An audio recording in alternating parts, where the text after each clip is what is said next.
મારા વહાલા ભાઈ બહેનો, આપણે પરમેશ્વરનું વચન સાંભળી લૂકની લખેલી સુવાર્તા અને તેનો 5 અધ્યાય અને 3જી કલમથી 8 કલમ સુધી આપણે સાંભળીએ.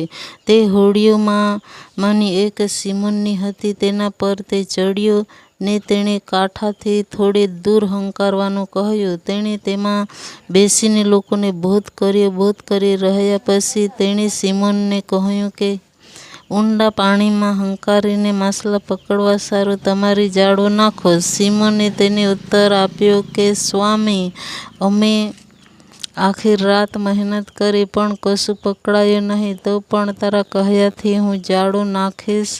એમ કર્યા પછી તેઓએ માછલાનો મોટો જથ્થો ઘેરી લીધો, એટલે સુધી કે તેઓની જાળ ફાટવા લાગી.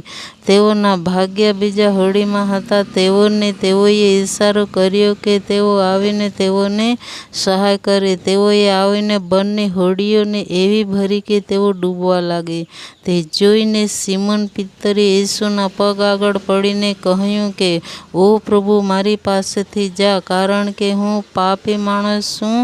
એવું કરીને પિત્તર તેના પગ આગળ પડીને તેણે પોતાનો પાપ કબૂલ કર્યો. મારા વહાલાઓ, આપણે પણ પ્રભુની આગળ પાપ કબૂલ કરીશું અને માફી માંગીશું તો પ્રભુ આપણને માફ કરશે. અને પ્રભુ પર વિશ્વાસ કર્યાથી પિત્તરે જેવી રીતે કહ્યા પ્રમાણે જાળ નાખી, તેવી જ રીતે દેવના કહ્યા પ્રમાણે આપણે જે કોઈ કામ કરીશું તો પ્રભુ ઈસુ આપણને પુષ્કળ આશીર્વાદ દેશે. જેવી જ રીતે પિત્તરને તેને એવો આશીર્વાદ આપ્યો, તેવી જ રીતે આપણને પણ ભરપૂરપણામાં તે આશીર્વાદ દેશે. મારા વહાલાઓ, પણ દેવની ઈચ્છા પ્રમાણે આપણે કરશું તો તે આશીર્વાદ દેશે. આમેન.